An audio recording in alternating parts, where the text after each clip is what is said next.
We need to learn more about the communities that we want to change. We need to actually engage more.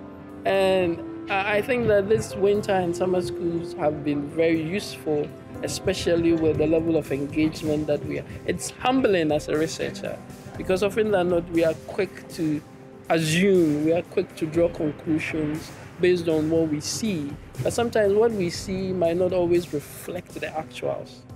As a TD researcher, the question is two ways. So what for the community?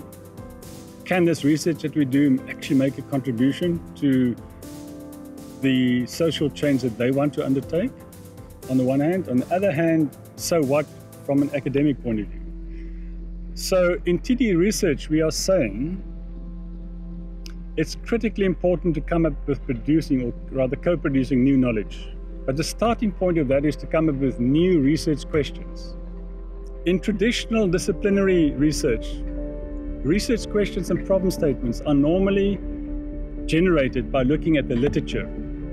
In TD research, we're saying that's important, but we cannot base our research questions and problem statements only on the literature.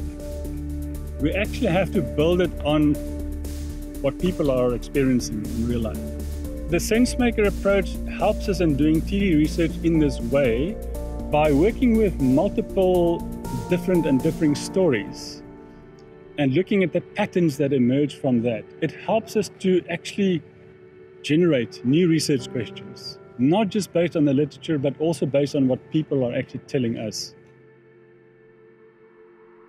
What is going to define and what is going to innovate African research and the way that we solve our development challenges are when we ourselves start thinking about how can we do this differently.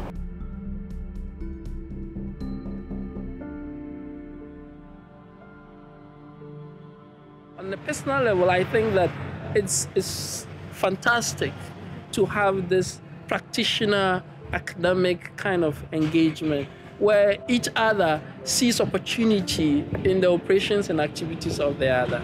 Because there's a lot of rich data that is available. I mean, I have to constrain myself when writing because there's so much I can write.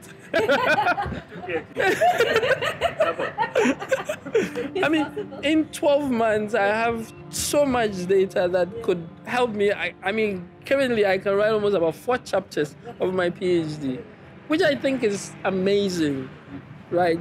All because of this amazing collaboration between academics and practitioners.